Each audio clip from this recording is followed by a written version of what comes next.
नमस्कार, मैं Prince Kushwaha first Bihar Jharkhand देख रहे हैं। चिराग पासवान की पार्टी अब अल्पसंख्यक वोट को साधने में लगी। आपको बताते जेपीसी में वक्फ बोर्ड का मामला रखने की बात कह रहे हैं जमुई से सांसद अरुण भारती। आपको बता दें लगातार चिराग पासवान की पार्टी लिटरल एंट्री को लेकर प्रेस कॉन्फ्रेंस कर रही है तो उसकी आवाज़ उठा रही थी, लेकिन अब वक्फ बोर्ड को जो मामला है उस मामले को गंभीरता से लेते हुए प्रेस कॉन्फ्रेंस बुलाया और बताया कि हम लोग लिटरल एंट्री को बाद अब जो वक्फ बोर्ड का जो मामला है उस मामले को जेपीसी में रखेंगे।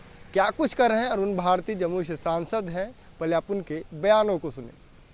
सभी को सबसे पहले कृष्ण जन्माष्टमी की बहुत बहुत बधाई, बहुत बहुत शुभकामनाएं।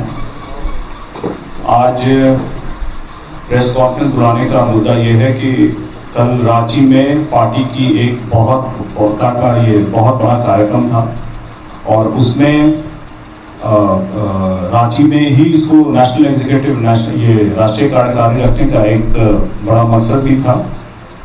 और इसमें आपको याद होगा कि हमारे राष्ट्रीय अध्यक्ष श्री चिराग पासवान जी 2019 में जो चुनाव हुआ था उसमें पार्टी के राष्ट्रीय अध्यक्ष चुने गए थे। उनका टर्म पूरा हो रहा था, कार्यकाल पूरा हो रहा था। उसके बाद जो अगले 5 सालों के लिए जो चुनाव होना था वो रांची में राष्ट्रीय कार्यकारिणी को रखा गया। इसके अलावा हमारे कुछ प्रस्ताव भी थे जो राष्ट्रीय कार्यकारिणी में देने थे। पिछले कुछ दिनों में जो हमारा स्टैंड रहा है उसको लेकर, बहुत सारे मुद्दों को लेकर के उसको भी रखना था, कार्यकारिणी में उसको पारित करवाना था। आपको बताते हुए हर्ष हो रहा है कि चिराग पासवान जी को राष्ट्रीय कार्यकारिणी ने अगले 5 सालों के लिए सर्वसम्मति से अपना अध्यक्ष चुन लिया है। और जब अध्यक्ष चुने गए उसके बाद उन्होंने जो उनका और पार्टी का, हमारे संस्थापक का जो प्रेरणा स्रोत रहा है, उन्होंने अपने अनुसूचित जाति, अनुसूचित जनजाति, महिलाओं, अल्पसंख्यकों, कमजोर वर्गों और बिहार के लोगों के मुद्दों को उठाने के प्रति अपनी प्रतिबद्धता को दोहराई है। और हम लोगों को शपथ भी दिलाया गया है कि इस मामले में हम लोगों को सजग रहना है, ऐसे मुद्दों को उठाते रहना है। इसके अलावा कुछ प्रस्ताव पारित हुए पिछले कुछ दिनों में, जो या तो सुप्रीम कोर्ट का जो डिसीजन था जिसपे पार्टी का स्टैंड रहा, या वक्फ बोर्ड का जो मामला है उस पर जो हम लोगों का स्टैंड रहा है। क्योंकि मैं खुद वक्फ बोर्ड के जेपीसी का मेंबर हूँ, हमारी पहली मीटिंग हुई थी और उस मीटिंग में हम लोगों ने बड़ी ही मजबूती से मुस्लिम समाज की जो चिंताएं हैं, जो उनकी आकांक्षाएं हैं, जो उनकी कुछ कंसर्न्स थे, उसको हम लोगों ने जेपीसी में रखा है, जॉइंट पार्लियामेंट्री कमेटी में रखा है। और हम लोगों ने ये भी कहा है कि जो भी संबंधित पक्ष हैं उनको बुलाया जाए, उनसे बात की जाए, उनके विचारों को सुना जाए और उनकी जो भी चिंताएं हैं उसको लेकर के उसको एड्रेस किया जाए। इसके अलावा मैं वेलफेयर ऑफ SC/ST कमेटी का भी मेंबर हूँ और उसमें जो अभी जहानाबाद में और मुजफ्फरपुर में घटनाएं हुई थी उसको हम लोगों ने उठाया।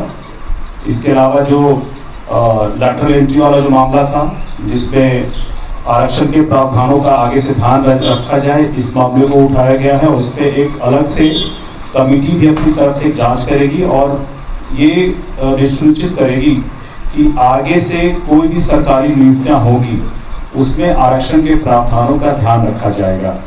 साथियों, ये जरूरी है जानना कि लैटरल एंट्री की जब हमारी पार्टी बात करती है तो सिर्फ वो अनुसूचित जाति और जनजाति समाज की ही बात नहीं करती है। आरक्षण के प्रावधानों में जो अदर बैकवर्ड कास्ट हैं, अति पिछड़ा हैं, उनके भी अधिकारों की बात करते हैं। उसमें जो EWS है 10% मिला हुआ है, हम उनकी भी बात करते हैं। तो आरक्षण के प्रावधानों में ये सब लोग कवर हो जाते हैं।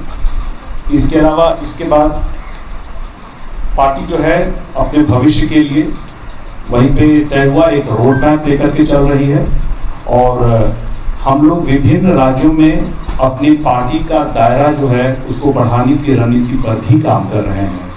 ऐसे में पार्टी जो अभी आगामी आने वाले चुनाव हैं अलग अलग राज्यों में, उसको लेकर के भी हम लोग उसमें अपनी भागीदारी रखना चाहते हैं। और खास करके जो झारखंड राज्य है, जहां हमारे संस्थापक रामविलास पासवान जी भी चाहते थे कि हमारी पार्टी की उपस्थिति हो, हमारे लिए वहाँ एमएलए एमपी बने, हम लोग वहाँ पे बहुत इच्छुक हैं।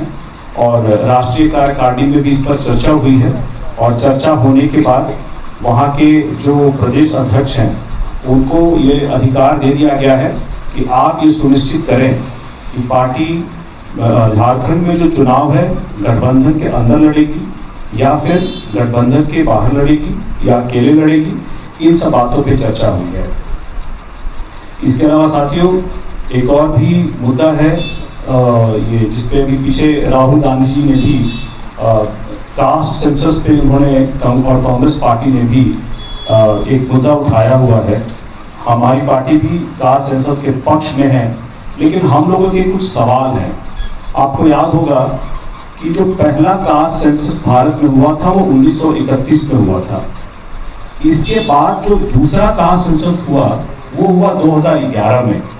इस बीच में अधिकतर समय कांग्रेस ही सरकार में थी, तो उन्होंने इस पूरे वक्त में क्यों नहीं कास्ट सेंसस कराया?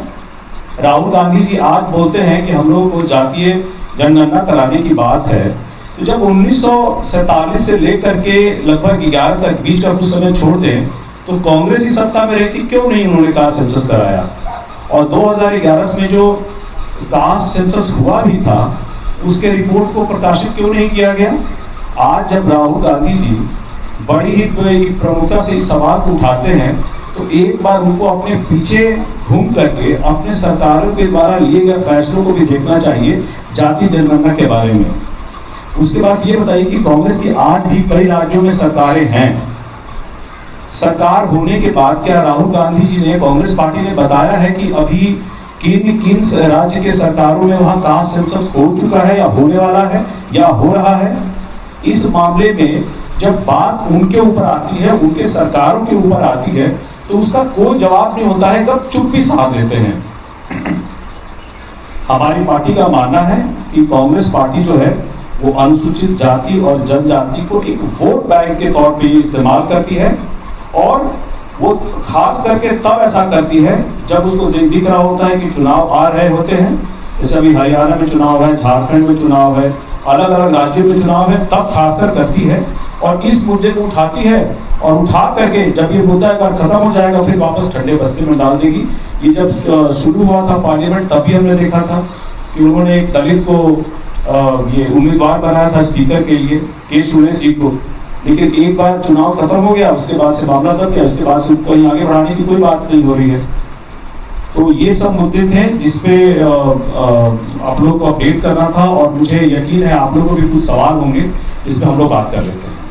आपको क्या लगता है कि बनाया जा रहे हैं उसमें क्या सोचा नहीं जाता है, समझा नहीं जाता है बनाने के पहले, या आप लोग की राय नहीं दी जाती है? क्योंकि एनपीएस को पहले सही बोल रहे थे, अब यूपीएस को सही बोल रहे हैं।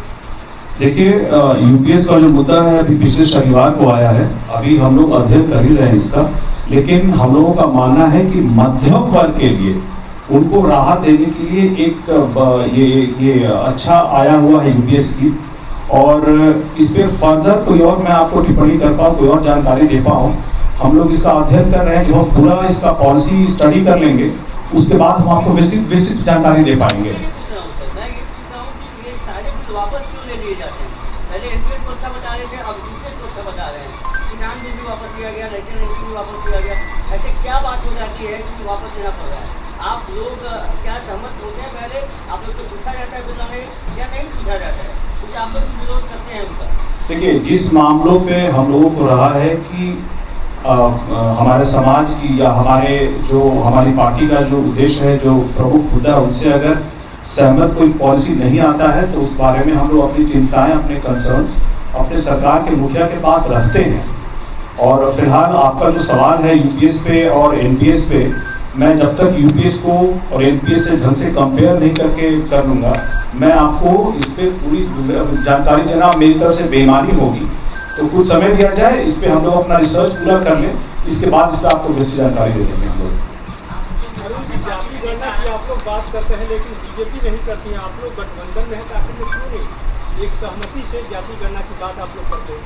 आप अकेले करते हैं, कोई विरोध करता है, आप लोग राहुल गांधी का एक तरीके से वो भी कर रहे हैं, तो कहीं ना कहीं आप लोग विपक्ष को सहमत है। देखिए, जब सरकार एक गठबंधन की सरकार बनती है तो सबको पता होता है कि ये इसमें हर पार्टी जो आती है वो अपने कॉमन मुद्दे पे आती है, और मुझे लगता है कि कास्ट सेंसस जो है हम लोग का मुद्दा रहा है, और इस बारे में कोई भी इस तरह का मुद्दा आता है जिसपे कास्ट सेंसस की पॉलिसी बनती है उसी बेसिस पे अलग अलग समाज के बेहतरी के लिए, तो हमारे लिए प्रमुख मुद्दा है। और इसीलिए हम लोग जब भी ऐसा कोई मुद्दा आता है सरकार के सामने उठाते हैं। और देखिए, होना भी चाहिए, अगर कोई गठबंधन में दल है, उसको किसी कोई चिंताएं हैं, कोई कंसर्न्स है, तो अपने सरकार के मुखिया के पास तो रखेगा ही, बताएगा ही उनको। इसीलिए हम लोग अपना मुद्दा जो है सरकार के मुखिया को बताते रहते हैं।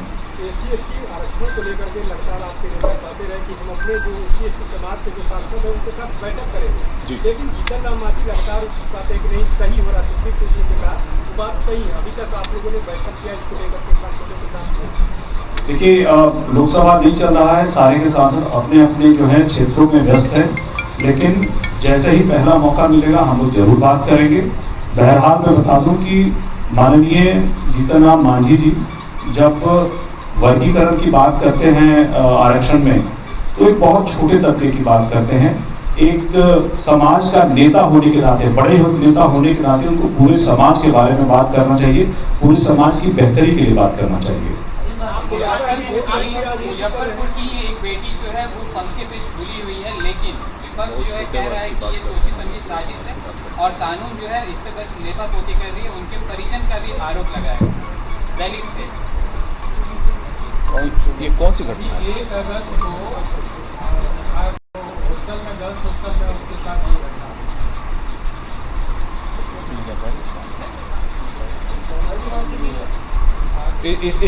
इस बारे में हमको जानकारी दे रही है, तब मैं आपको टिप्पणी करके बताऊंगा।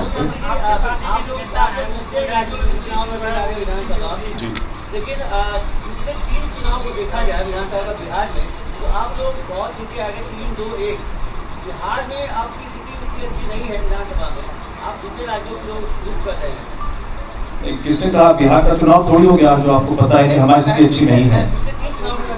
ठीक है, पिछले 3 चुनावों में जो भी हुए, अभी का आप देखिए कि जिस तरह से हमारे राष्ट्रीय अध्यक्ष चिराग पासवान जी अपनी जिम्मेदारियों को निभाने में लगे हुए हैं, जनता के मुद्दों को बड़ी प्रखरता से उठाने में लगे हुए हैं, और समाज की जो भी चिंताएं हैं, जो भी कंसर्न्स है, उसको उठा करके सरकार में रहते हुए भी मुद्दों को उठा करके सरकार के सामने रहते हैं, उनको समझाते हैं और एक ऐसा समाधान लाने की कोशिश करते हैं जो सभी पक्षों को मंजूर हो।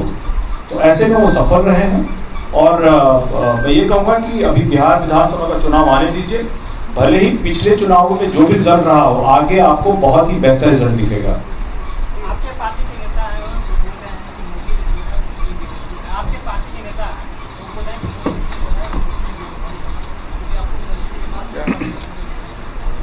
कि देखिए, माननीय प्रधानमंत्री जी सबका साथ सबका विकास का मुद्दा लेकर के चल रहे हैं। बहरहाल अगर कोई भी ऐसा कार्य सरकार की तरफ से किया जाता है जिसमें अलग अलग समाजों की अपनी अपनी चिंताएं और कंसर्न सामने आती है, तो एक अलाय होने के नाते, एक गठबंधन का दल होने के नाते हमारी जिम्मेदारी है कि उन सारी चिंताओं को, कंसर्न्स को प्रधानमंत्री जी के सामने रखा जाए और उनको समझाया जाए कि उस समाज की चिंताओं को भी एड्रेस करना जरूरी है। और ऐसे में प्रधानमंत्री जी भी सारे समाज की जो समस्याएं हम रखते हैं या कोई भी अलाय रखता है उनको सुनते हैं और उस पर फिर वो समस्याओं का समाधान भी करते हैं। आपने ऐसा भी निकट इतिहास में भी देखा होगा। तो आपने साफ तौर पे सुना, अरुण भारती कह रहे हैं कि हम हर एक बड़े नेताओं को अपने समाज की बात करनी चाहिए। बिहार में लगातार एमवाई समीकरण को साधने में आरजेडी लगी है, तो वही अब एमवाई समीकरण को साधने में और मुस्लिम यानी कि अल्पसंख्यक वोटों को साधने में अब चिराग पासवान की पार्टी लोक जनशक्ति पार्टी रामविलास भी अब लग गई है। प्रेस कॉन्फ्रेंस कर रही है और वक्फ बोर्ड को मामलों को लेकर अब गंभीरता से कर रही है कि हम इस बात को जेपीसी में रखेंगे। देखना होगा क्या कुछ होता है। लेकिन लगातार अब चिराग पासवान अपने जो कद है, राजनीतिक कद, वो अब बढ़ा रहे हैं। झारखंड में कहे हैं कि अकेले हम चुनाव लड़ेंगे, उनकी पार्टी अकेले चुनाव लड़ेगी सभी सीटों पे। तो अब बिहार में अल्पसंख्यक वोटों को साधने के लिए लगातार प्रेस कॉन्फ्रेंस किया जा रहा है। बहरहाल इसको इतना ही। इसी तरह के तमाम खबरें बन रहे हैं। आप फर्स्ट बिहार झारखंड देख रहे हैं। पैनोरमा ग्रुप, जो सोचता है वो करता है। ये लो, मुंह मीठा करो। आज मैंने अपना जॉब छोड़ दिया, अब हम पूर्णिया वापस जाएंगे। जॉब छोड़ दिया है? मतलब ये घर कैसे चलेगा? हम करेंगे क्या? और माँ बाबूजी क्या बोलेंगे? इसलिए मैं एक और मिठाई का डब्बा लाया। अपने बिजनेस के लिए लोन अप्रूव हो गया। अरे लोन अप्रूव हो गया वो तो ठीक है, लेकिन पूर्णिया में हम रहेंगे कहाँ? अपना घर भी तो नहीं है वहाँ। इसलिए तो एक और मिठाई का डब्बा अलग से लाया हूँ। हमने पूर्णिया में घर ले लिया है, पूर्णिया के ई होम्स पैनोरमा में। पूर्णिया में पैनोरमा ग्रुप लेकर आए हैं ई होम्स पैनोरमा। बड़ा घर, आलीशान जिंदगी और अत्याधुनिक सुविधाओं के संग। अरे अरे, अब क्यों मुंह मीठा करवा रही हो? क्योंकि हम घर वापसी जो कर रहे हैं। घर वापसी की खुशी पूर्णिया में ई होम्स पैनोरमा के संग। E homes panorama, luxurious lifestyle redefined.